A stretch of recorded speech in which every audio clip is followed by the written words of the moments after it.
नमस्ते दोस्तों।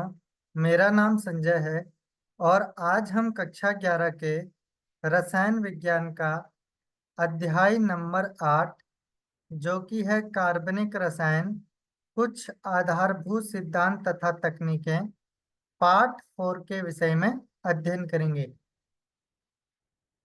इस वीडियो में हम जो टॉपिक पढ़ने वाले हैं वो इस प्रकार हैं: क्रियात्मक समूह या प्रकार्यात्मक समूह, सजातीय श्रेणियां एवं कार्बनिक यौगिकों की नाम पद्धति।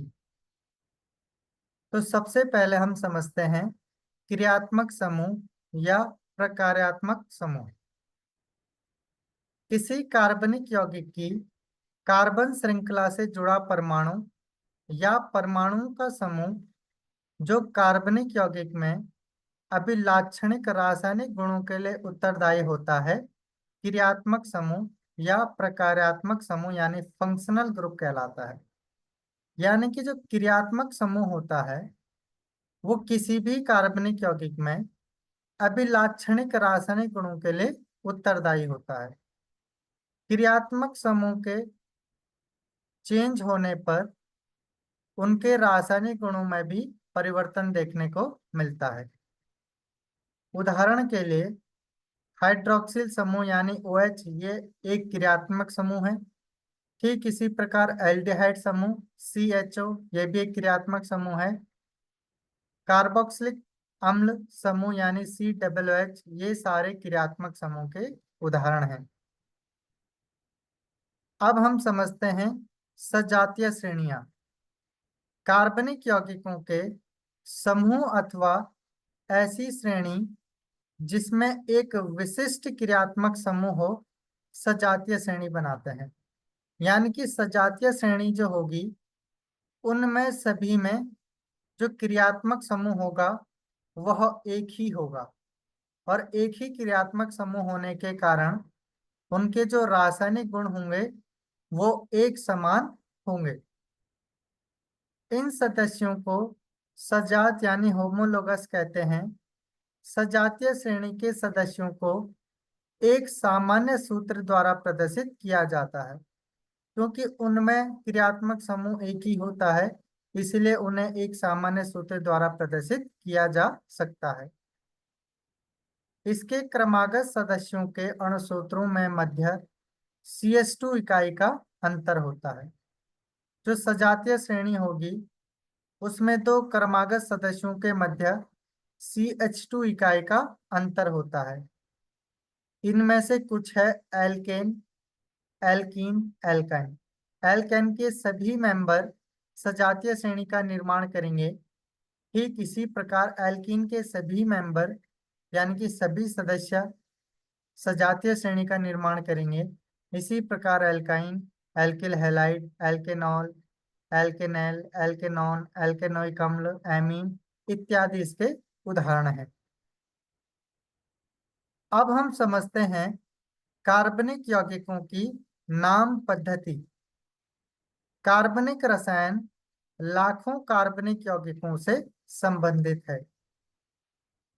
उनकी स्पष्ट पहचान के लिए यौगिकों के नामांकन की एक सुव्यवस्थित विधि विकसित की गई है जिसे IUPAC यानी international union of pure and applied chemistry विधि कहते हैं।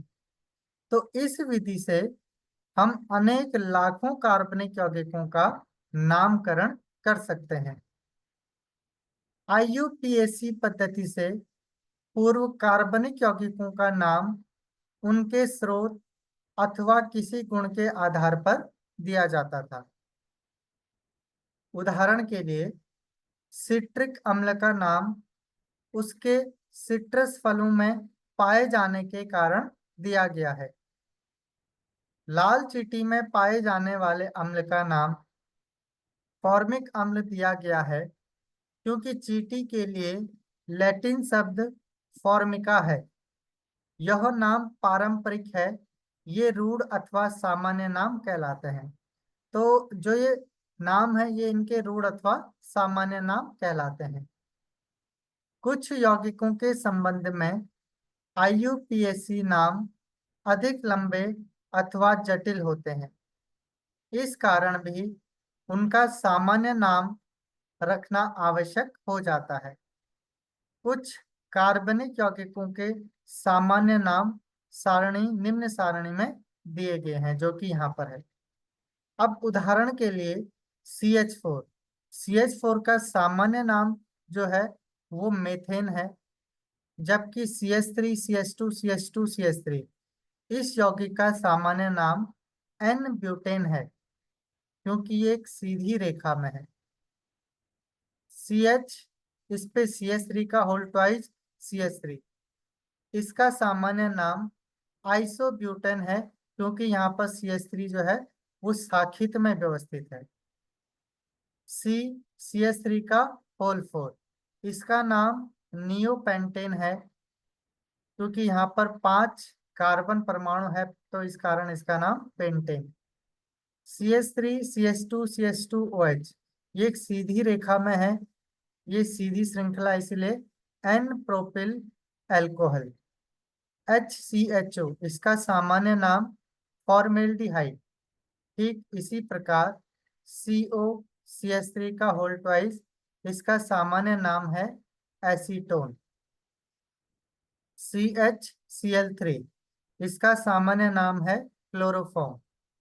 CH3COOH इसका सामान्य नाम है एसिटिक अम्ल। C6H6 का सामान्य नाम है बेंजीन।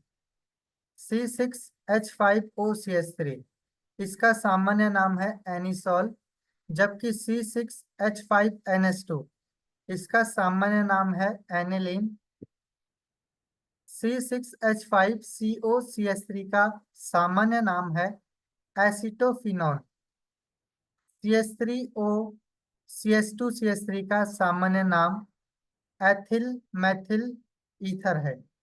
तो ये कुछ कार्बनिक यौगिकों के सामान्य अथवा रूढ़ नाम के उदाहरण थे। तो आज के लिए इस वीडियो में इतना ही।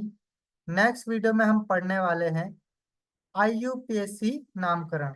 तो कार्बनिक यौगिकों के IUPAC नामकरण को हम नेक्स्ट वीडियो में पढ़ने वाले हैं।